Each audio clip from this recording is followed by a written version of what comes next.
2020년 한 해가 저물어가고 있습니다. 이번 주에 성탄절도 맞이하고 다음 주 금요일이면 이제 새로운 2021년을 저희가 맞이하게 되었습니다. 코로나 바이러스 때문에 한 해가 훌쩍 그냥 뛰어 넘어간 것 같은데요. 어려움 가운데 더욱 특별한 하나님의 사랑과 은혜가 넘치는 그런 연말이 되기를 우리 주님의 이름으로 간절히 소망합니다. 우리는 힘들고 어려울 때 우리가 어깨가 무겁다라는 그런 표현을 많이 사용하고는 합니다. 지금 어깨에 아무것도 짊어진 것은 없지만 그런데 큰 아픔과 고통이 정말 삶의 무게가 되어서 우리의 등을 짓누르는 그런 고통으로 우리가 어깨가 무겁다라는 그런 표현을 많이 사용을 합니다. 그리고 우리들은 좋든 싫든 간에 우리들의 양 어깨에 여러 가지 책임감과 부담을 짊어지고 살아가는 것이 우리의 인생이다라고 할 수가 있겠습니다. 물론 실제로 여러 가지 어깨에 메고 살아가는 것들도 우리에게 다 있을 것입니다. 성경에도 보면요, 여러 가지 사람들이 어깨에 메고 있는 그런 장면들이 등장하는 것을 볼 수가 있습니다. 예를 들자면 우리가 예수님께서 목자가 되실 때 그 이미지를 생각해 보면 이른 양 한 마리를 어깨에다가 딱 이렇게 짊어지시고 그렇게 나아가는 그런 목자의 모습을 우리가 상상하고는 합니다. 그리고 또 여러 가지 출애굽 당시에는 제사장들이 언약궤를 어깨에 메고 이렇게 나아갔고요. 그리고 여호수아와 갈렙이 하나님이 약속하신 땅 가나안 땅의 소출을 어깨에 메고는 모세에게로 돌아오는 그런 장면도 있습니다. 또 삼손은 블레셋의 성문을 문짝을 떼어다가 어깨에 짊어지고는 헤브론 앞산 그 산 꼭대기까지 올라갔다라고 성경은 기록하고 있습니다. 또 예레미야 선지자는 눈물을 흘리면서 멍에를 만들어서 어깨에 메고는 하나님의 말씀을 전한 것으로 잘 알려져 있습니다. 그리고 오늘 본문 말씀에는 장차 이 세상에 태어날 한 아기 메시아가 이 땅에 태어나시는데 무엇인가 어깨에 메고 있다라고 또 말씀은 말하고 있습니다. 이 아기는 장차 여러 가지 이름으로 불리우게 되는데요. 그의 이름은 기묘자라, 모사라, 전능하신 하나님이라, 영존하시는 아버지라, 평강의 왕이다라고 불리게 된다고 합니다. 그리고 이 아기는 어깨에 정사를 메었다라고 말씀하고 있습니다. 정사라는 단어는 우리가 평상시에 쉽게 사용하지 않는 그런 단어입니다. 히브리어 원문으로 함미스라라고 하는 그런 단어인데요. 그 원뜻을 그대로 이렇게 풀어보자면 주권, 통치권, 통치자의 권한 이런 식으로 번역을 할 수가 있겠습니다. 그래서 이 장차 메시아로 오실 한 아기는 그 어깨에 세상을 다스릴 강력한 통치권을 가지고 태어난다라고 말씀하고 있는 것으로 볼 수가 있겠습니다. 참으로 멋지지 않습니까? 온 세상을 다스릴 통치권을 가진 그 통치권을 짊어진 그런 아기가 태어난다는 것입니다. 그래서 온 세상을 이렇게 다스릴 통치권이다 생각하면 인간적으로 생각할 때 수천만 명의 군대가 있거나 항공모함이 한 10,000대 있거나 핵미사일이 한 10,000개씩 있으면서 모든 세상 나라들을 힘으로 찍어 누를 수 있는 그런 권력이 있으면 세상을 다스릴 함미스라, 이 통치권을 가진 사람이다라고 우리가 생각하기 쉬울 것입니다. 그런데 막상 예수님께서 이 땅에 오셔서 짊어지신 것을 보았더니요, 예수님께서는 무엇을 짊어지셨냐면 바로 십자가를 짊어지신 것을 우리가 보게 됩니다. 그러니까 예수님께서 어깨에 짊어지신 것은 십자가이자 예수님이 보여주시는 것은 내가 세상에 대한 통치권으로 이곳에 왔지만 예수 그리스도의 통치권은 바로 세상의 힘과 무력과 권력이 아닌 사랑과 희생의 십자가다라는 것을 예수님께서 우리에게 직접 보여주셨습니다. 그럼에도 불구하고 때때로 우리들은 힘에 의한 그 통치를 꿈꾸면서 힘에 의한 복음 전파를 꿈꿀 때도 우리가 얼마나 많이 있는지 모릅니다. 그래서 기독교인들이 좀 연합해서 힘을 갖고 또 사회의 중요한 요직을 차지하면서 수만 명이 모여서 힘을 갖추고 조직력을 가지면 우리가 정말 세상도 두려워할 그럴 힘과 능력을 갖지 않을까라고 우리가 생각하기도 합니다. 하지만 우리가 반드시 기억해야 되는 것은 하나님의 나라는 절대로 그런 인간들의 힘과 무력으로 이루어지지 않는다는 것을 우리가 기억할 수 있어야 할 것입니다. 역사적으로도 살펴보면 실제로 힘과 무력으로 하나님의 나라를 이루고자 복음을 전하고자 시도했던 그런 예들이 이제 간혹 이렇게 살펴볼 수가 있는데요. 예를 들자면 16세기, 17세기에 서양의 기독교 강대국들이 여러 나라들을 점령하고 식민지로 삼으면서 그 나라에 강제적으로 복음을 전하는 그런 일이 실제로 있었습니다. 그래서 영국은 말레이시아를, 그리고 네덜란드는 인도네시아를, 그리고 많은 서양의 나라들이 아프리카와 약소국들을 점령하고 식민지를 삼으면서 강제적으로 복음을 전했습니다.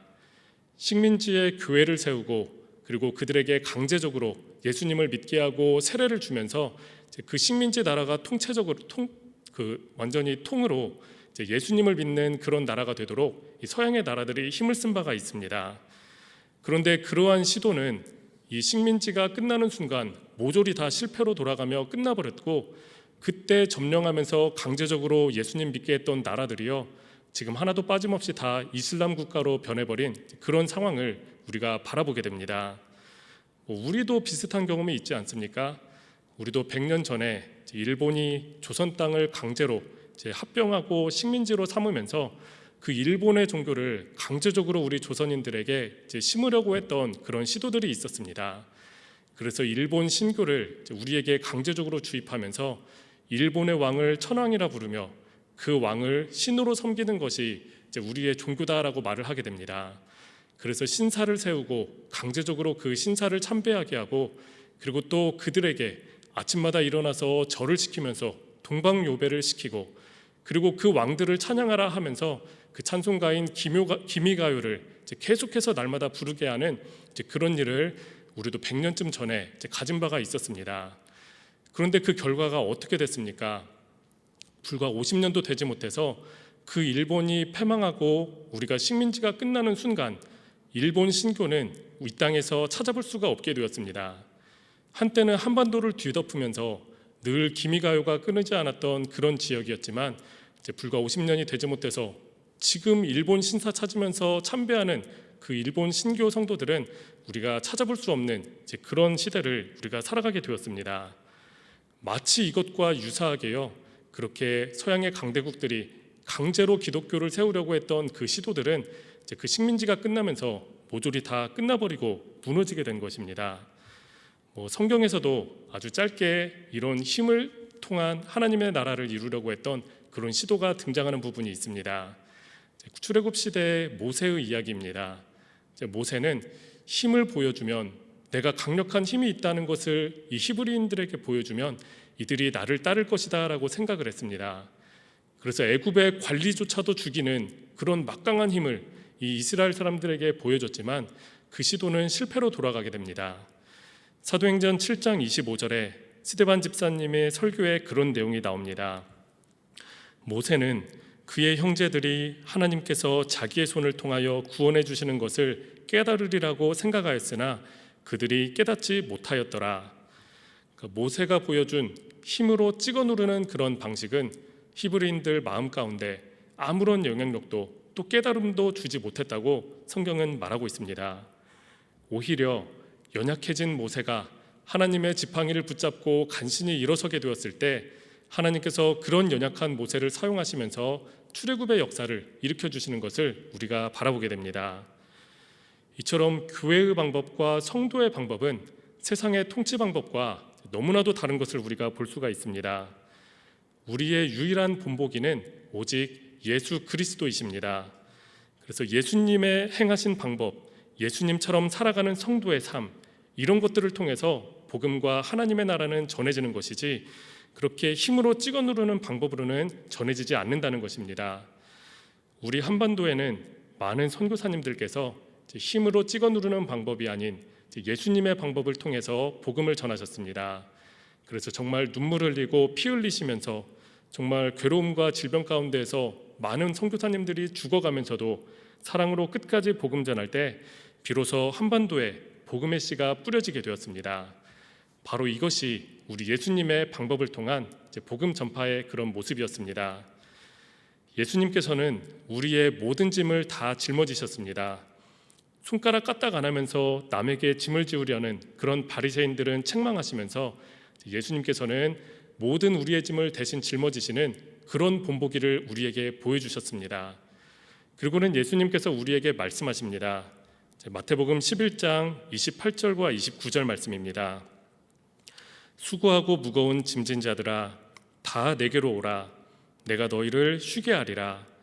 나는 마음이 온유하고 겸손하니 나의 멍에를 메고 내게 배우라. 그리하면 너희 마음이 쉼을 얻으리라. 예수님은 우리의 짐을 가져가시면서 이만큼 했으니까 됐다, 많이 무거웠지, 이제는 훌훌 털어버리고 그냥 아무것도 지지 말고 편안히 있어라 라고 말씀하지 않으셨습니다. 우리가 짐을 지고 있던 것 예수님께서 대신 가져가시고는 이제는 우리의 빈 어깨에 예수님의 멍에를 메고 예수님께 배우라 라고 말씀하셨습니다. 예수님이 우리를 사랑하셔서 우리의 짐을 가져가신 것처럼, 그리고 그 짐을 짊어지신 것처럼 예수님의 제자인 우리 역시도 이제는 우리가 이웃의 짐을 짊어지고 예수님의 이름으로 그 짐들을 떠안으라 라고 예수님께서 말씀하십니다. 그러면 무슨 일이 일어납니까? 우리가 괴롭고 힘들까요? 그렇지 않습니다. 뭐라고 말씀하셨냐면, 그리하면 나의 멍에를 메고 내게 배우면 너희 마음이 쉼을 얻으리라 라고 말씀하십니다. 그러니까 남의 짐을 내가 짊어지게 될 때 오히려 나에게 쉼이 있고 하나님의 은혜와 평강과 사랑과 축복이 나에게 주어질 것이다 라고 예수님께서는 약속해 주셨습니다. 그런 예가 우리 성경 속에서 얼마나 많이 등장하는지 모릅니다. 아브라함은 그 평생 동안 나그네들의 짐을 대신 짊어지면서 그들을 섬기면서 천사들까지 대접하게 되는 그런 축복을 아브라함이 누리게 되었습니다. 또 요셉도 여러 군데에서 섬기다가 심지어는 감옥 안에서도 그 무시할 수 있는 죄수들의 그 고민거리 들어주면서 이야기하면서 상담해주면서 그 걱정거리를 짊어지는 것을 같이 하려고 할 때 그 관계를 통해서 하나님께서 이 요셉이 총리의 길로 나아갈 수 있도록 인도해 주시는 것을 우리가 보게 됩니다. 또 보아스는 나오미와 룻의 그 경제적인 어려움을 함께 떠안기 위해서 애쓰다가 다윗의 가문 또 예수님의 계보를 잇게 되는 그런 영광을 누리게 되었고요. 또 사렙다 과부는 엘리야 선지자의 짐을 같이 짊어지기 위해서, 또 수넴 여인은 엘리사 선지자의 짐을 함께 짊어지기 위해서 노력하다가 많은 축복을 누리게 된 것을 또 볼 수가 있습니다. 또 솔로몬과 에스더는 백성들의 짐을 함께 짊어지기 위해서 애쓰다가 하나님께 많은 축복과 은혜를 받게 되었고요. 심지어는 영적으로 무뎌가던 그 엘리 제사장조차도 한나의 고민거리를 들으면서 위로해주고 격려해주고 기도해줄 때 사무엘이 태어나게 되는 것을 우리가 바라보게 됩니다. 또 신약시대에 이르러서도 마찬가지입니다. 삭개오는 어떻습니까? 삭개오는 원래 내 짐을 남에게 지우는 그런 인생을 살아왔었습니다. 그런 삭개오가 예수님을 만나고 났더니 이제 변화를 받습니다. 그래서 내 재산의 절반을 가난한 사람에게 나눠주고요, 이제 내가 혹시라도 속이거나 빼앗은 것이 있으면 4배로 갚겠습니다 라고 이렇게 말을 합니다. 남에게 내 짐을 주던 인상에서 변화받아서 이제는 남의 짐을 내가 함께 떠안는 그런 삶을 살겠습니다 라는 고백을 하게 될 때 예수님께서 친히 그 삭개오에게 구원의 확증을 주시는 그런 축복을 삭개오가 받아 누리게 됩니다. 한 어린 소녀는 예수님의 굶주림을 같이 짊어지려는 마음으로 작은 도시락을 드리게 되었을 때 그 안에서 오병이어의 기적이 일어나는 그런 은혜가 있게 됩니다. 또 초대교회 역시도 성도들의 짐을 함께 짊어지려는 그런 바나바 같은 사람을 통해서 은혜 가운데서 교회가 유지되는 것을 우리가 바라보게 됩니다. 이처럼 내가 남의 짐을 짊어지게 되면 오히려 나에게 수많은 하나님의 은혜와 축복이 열리게 된다는 것을 우리가 기억하시기를 바랍니다.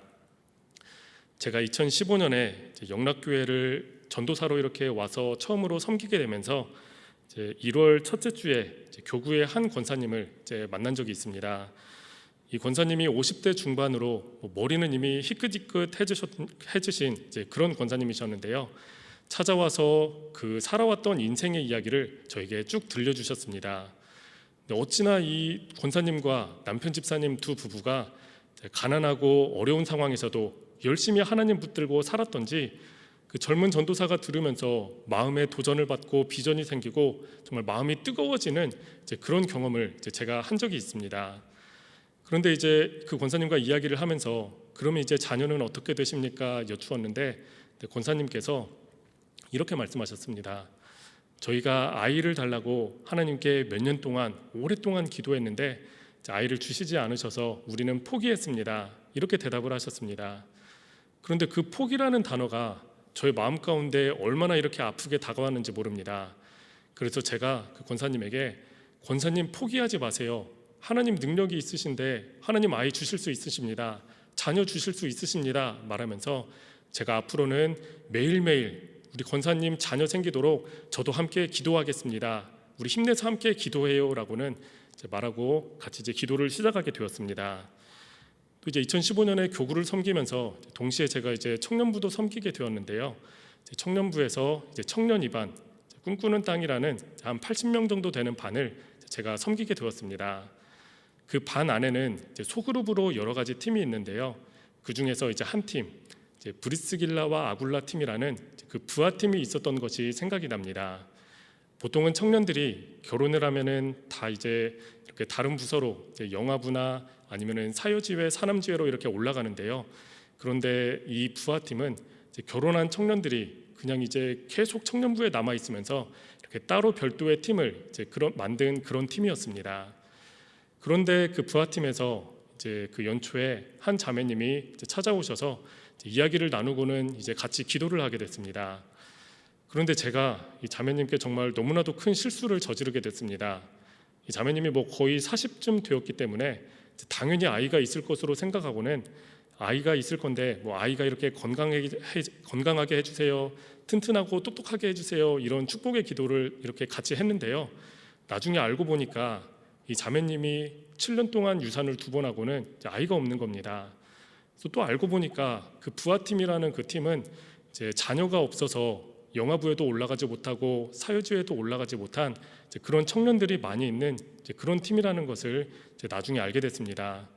그래서 제가 너무나도 죄송하고 참 마음이 아파서 다음 주에 그 자매님을 다시 오라고 이렇게 연락드리고는 주일에 만나서 제가 이제 사과를 드렸습니다. 제가 자매님 사정도 알지 못하고 너무나도 이렇게 섣부르게 기도해서 참 마음에 상처가 되었을 것인데 너무 죄송합니다. 뭐 모르고 한 기도라고 하지만 참 너무나도 죄송합니다라고 사과를 하고는 제가 이제 다시 기도합시다라고 이제 기도를 하게 됐습니다. 그래서 살아계신 하나님께서 이 자매님에게 정말 다시 한번 아이 주시기를 정말 간절하게 부르짖으면서 이제 그 자매님과 함께 기도를 하게 되었는데요. 그리고 이제 제가 매일매일 새벽마다 아이 주시도록 같이 기도할게요라고 약속을 드린 후에 얼마 지나지 않아서 이 자매가 감사하게 아이가 생기게 됐습니다. 그래서 제가 정말 얼마나 감사했는지 모릅니다. 정말 하나님께서 이 부족하고 실력 없는 전도사 영락교회에서 와서 기죽지 말라고 실수한 거 다 덮어주시려고 이런 은혜를 이렇게 더해주신 것이구나, 그렇게 생각하면서 너무나도 감사한 마음이 들었습니다. 그런데 얼마 뒤에 이 자매가 다른 자매를 한 명을 이제 더 데려온 겁니다. 이 자매는 시험관 시술까지 해봤는데도 아이가 생기지 않아서 포기한 그런 자매였는데 전도사님이 좀 같이 기도 좀 해주세요 하고는 자매를 데려온 겁니다. 저는 굉장히 당황스러웠습니다. 이제 기도를 열심히 했는데 아이가 안 생기면 또 이 자매에게는 큰 상처가 될 거기 때문에 제가 정말 두려움 반 걱정 반이었는데 뭐 생명은 하나님께 속한 것이기 때문에 저는 아무런 힘도 없고 능력도 없고 자격도 없고 영향력도 없지만 하나님이 하시면 될 것이다 라는 믿음으로 그 자매를 붙들고 이제 같이 기도하고는 이제 매일매일 기도하겠습니다 약속을 드렸습니다. 그리고 참 감사하게도 이제 이 자매도 얼마 되지 않아서 자녀가 생기게 되었습니다. 그래서 이 두 자매를 출발로 시작으로 이제 얼마나 많은 청년들이 이제 갑자기 이렇게 아이들을 막 낳았는지 모릅니다.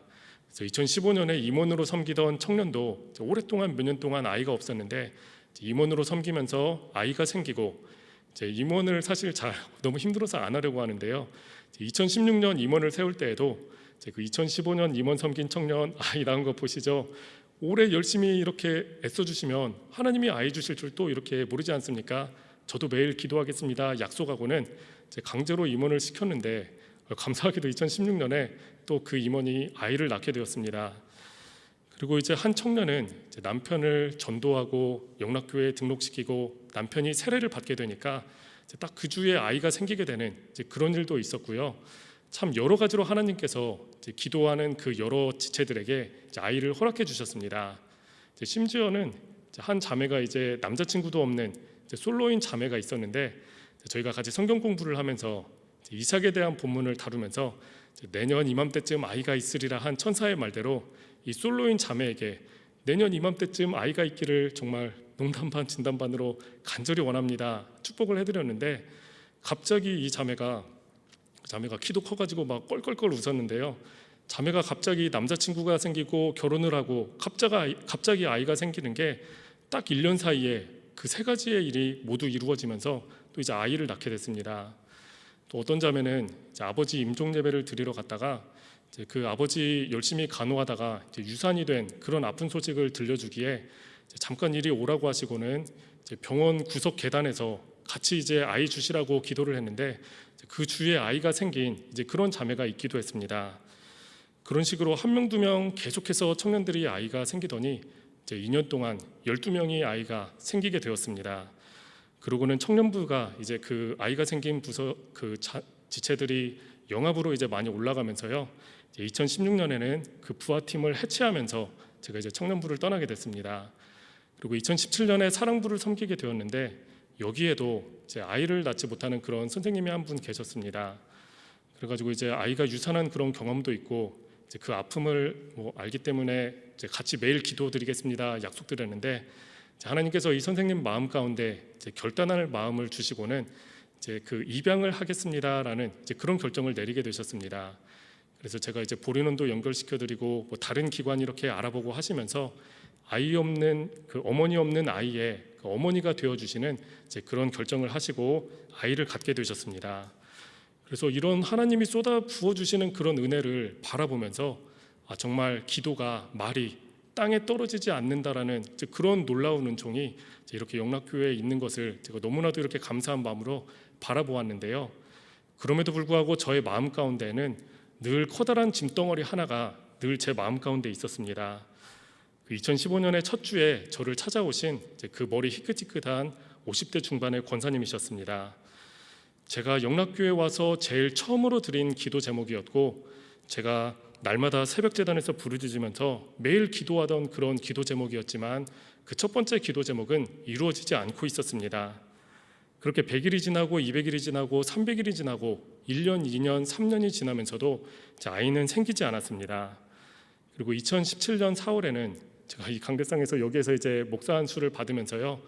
전도사에서 목사 안수를 받고 바로 이제 지하에 내려가서 안수식 끝나고 식당에서 이제 이 권사님 네 분을 식당 옆에 골방으로 오라고 하시고는 이제 앉으세요 하고는 이제 이 따끈따끈한 목사가 이제 머리에 손을 얹고 처음으로 이제 안수기도를 해드렸습니다. 그래서 하나님께 처음 목사가 되어서 안수기도를 간절히 이렇게 하고는 하나님께 제가 계속해서 매달렸습니다. 하나님, 제가 지금 목사 안수 받고 처음으로 드린 안수기도인데 이 기도 응답 안 받으면 제가 이제 목사 어떻게 합니까? 저는 앞으로 이 안수기도한 이 제목 이루어지기까지는 제가 다시는 안수기도하지 않겠습니다. 이렇게 시위를 하면서 하나님께 부르짖었는데요. 그 이후로 제가 몇 년 동안 안수기도를 하지를 못하게 됐습니다. 그렇게 시간은 계속해서 흘렀습니다. 1년이 지나고 2년이 지나고 3년, 4년, 5년, 6년이 지나서 이 두 부부는 이제 환갑이 되었습니다. 그래서 환갑이 되던 생일 그 날이 이제 여름이었는데요. 이제 여름에 영락교회에 좀 이렇게 오세요라고 이렇게 부르고는 제가 작은 케이크를 하나 사서 이제 교회 근처 식당에서 식사 대접을 하면서 그 두 분 내외분을 같이 만나서 이야기를 하게 됐습니다. 그러고는 제가 이제 말씀을 드렸습니다. 권사님, 제가 2015년에 처음 약속드린 대로 매일매일 쉬지 않고 두 분에게 자녀를 달라고 제가 기도를 했습니다. 하나님께서는 90세 된 사라도 또 나이 많은 엘리사벳도 아이를 주실 능력이 분명히 있으십니다. 하지만 우리가 같이 2000일 넘게 기도했는데 그럼에도 불구하고 하나님의 뜻이 권사님이 아이를 낳지 않는 것에 있다면 저희가 승복해야지요. 저희가 승복해야지 어떻게 하겠습니까? 아버지의 뜻이 이루어지는 것이 더 우선 아니겠습니까? 하지만 저는 이제까지 그렇게 기도하면서 간절히 바라면서 우리 두 분 내외가 어떻게든 자녀가 생겼으면 좋겠다는 그 소원은 이제 저의 소원이 됐고요. 제가 저의 힘이 허락하는 한은 제가 그 소원을 이뤄드리고 싶습니다. 앞으로는 제가 아버지 집사님, 어머니 권사님으로 모실 테니까 두 분은 저를 아들 목사라고 부르십시오. 정말 저희 친부모님께서 저 한 명 아들 목사 만들려고 30년 넘게 얼마나 많이 애를 쓰셨는데 권사님은 그냥 아들 목사 하나 생긴 겁니다. 제가 앞으로는 양 부모님으로 생각하면서 부르겠습니다. 이렇게 말씀을 드렸습니다. 그리고 그 두 분이 참 많은 눈물을 흘리시고 얼마나 이렇게 눈물을 흘리시고 기뻐하시는지 참 너무 감사했는데요. 그 이후로 여러 가지 변화가 이 두 부부에게 찾아오게 되었습니다. 이제 그 두 부분이 고향 친지들에게 찾아가서 나도 아들 생겼다, 나도 아들 목사가 있다라고 말씀을 하셨다고 하더라고요. 그랬더니 이제 고향 친지분들이 깜짝 놀랐습니다. 이 친지분들은 예수님을 믿는 분이 아무도 없는 이제 그런 상황이었다고 합니다. 그래서 참 이렇게 이 권사님 네 분을 좀 이렇게 살갑게 대하지 않으시면서 예수 안 믿는 우리도 잘 먹고 잘 살고 그리고 아이도 낳아서 살고 있는데 너는 예수 믿는데 경제적으로도 가난하고 아이도 없는 걸 봐서 우리가 왜 예수 믿느냐 이랬던 분들이셨는데 아들 목사가 생겼다고 하니까 이제 놀라셨다고 합니다. 아니 친족인 우리도 살갑게 이렇게 대하지 않는데 어떻게 예수 믿는 사람들은 뭐 아들이 되어주겠다, 그 엄청난 짐을 같이 짊어지면서 오랫동안 기도한다, 뭐 이런 소식을 듣게 되니까 이제 그 분들 중에서 한 분씩 두 분씩 예수님을 영접하게 되는 분들이 나오고요. 그리고 서로를 돌아보는 그런 관계로 이제 화목함이 회복이 되고 있는 이제 그런 은혜가 찾아오게 되었습니다. 그래서 저는 제가 이분들의 아픔을 제가 그 짐을 짊어드린다라고 생각을 하면서 살아왔는데요. 그런데 또 놀라운 일이 한 가지가 더 생기게 됐습니다. 제가 이제 영락교회의 사역을 2020년으로 마치고 새로운 사역지를 열심히 알아보고 있는데 사실 코로나 때문에 그 이제 교회 목사님을 구하는 그 청빙이 한 3분의 1 정도만 나오게 되는 바람에 이제 그 다음 사역지를 구하는 게 어려웠는데 이제 이 권사님 부부께서 이제 제 청빙되는 그 일 때문에 20일을 금식 기도를 하셨다고 합니다. 그래서 제가 너무나도 깜짝 놀랐습니다. 아니 세상에 나 같은 사람을 위해서 20일 동안 금식 기도를 해주는 이런 분이 참 다 있구나, 너무나도 놀라고 정말 너무나도 이렇게 감사했습니다. 그리고 그 20일 금식 기도가 끝난 그 주에 제가 청빙이 결정되어서 다음 사역지가 정해지게 되었습니다. 그래서 저는 저만 그분들의 짐을 저만 이렇게 들어드린다라고 생각을 했었는데요. 사실 그게 아니더라고요. 제가 그분들의 짐을 짊어드렸더니 이제는 그분들도 같이 들고 있기 때문에 저의 어려움도 함께 가져가서 저를 위해서 같이 기도해주는 그런 관계가 된 것을 제가 바라보게 되었습니다. 그 과정들을 통해서 또 얼마나 많은 사랑과 은혜가 그 사이에서 흘러넘치면서 많은 사람들에게 영향력을 이렇게 끼치게 되는지 모릅니다. 내가 남의 짐을 짊어지게 될 때 그 속에서 오히려 내가 많은 사랑과 은혜를 누리는 그런 축복이 내 삶 가운데 열리게 된다는 것을 우리가 반드시 기억하시기를 바랍니다. 예수님께서 우리 짐을 대신 지시고 십자가를 짊어지셨는데 우리의 빈 어깨에 예수님의 이름으로 이웃의 짐을 짊어지시는 우리들이 되기를 바랍니다. 성경에 있는 인물들 뿐만 아니라 아브라함이나 보아스나 뭐 그런 사람들 뿐만 아니라 우리 역시도 이웃의 짐을 기꺼이 짊어지게 되면 우리에게도 대신 갚아주시는 하나님의 은혜가 임하게 된다는 그 하나님의 비밀을 우리가 다 깨닫고 이웃의 짐을 같이 짊어지시길 바랍니다. 우리 영락교회 안에도 우리가 함께 짐을 짊어져야 될 이웃들이 얼마나 많은지 모릅니다. 우리 성도님들 주변에도 많이 있을 것이고요. 그리고 우리 영락사회복지재단의 13개 산하의 그런 기관들 안에도 또 영락교회 사랑부 장애우 같은 그런 분들이나 또 주변에 경제적으로 어려워하는 수많은 분들이 홀로 짐을 지고 허덕이는 그런 분들이 얼마나 많은지 모릅니다. 그래서 우리는 우리를 위해서 십자가 지신 그 예수님의 통치 방법을 우리가 기억하면서 나도 빈 어깨에 다른 이들의 짐을 짊어지고 그로 말미암아 대신 갚아주시는 하나님의 축복을 받아 누리며 많은 은혜 가운데 살아가게 되는 우리 모두가 되기를 우리 주님의 이름으로 간절히 소망합니다. 함께 기도하시겠습니다. 사랑과 은혜의 아버지 하나님, 감사를 드립니다. 하나님께서 우리를 사랑하사 독생자 예수 그리스도를 이 땅에 보내주시고 예수님이 십자가 지심으로 죄사함 받고 구원 얻게 하심에 감사를 드립니다. 예수님께서 우리의 모든 짐을 대신 짊어지심으로 우리가 쉼을 얻게 되매 우리가 또한 감사를 드립니다. 이제는 우리의 빈 어깨에 예수님의 이름으로 이웃들의 짐을 대신 짊어지게 하시고 서로를 위해 희생하며 헌신하는 사랑이 우리 영락교회에 가득 넘치기를 원합니다.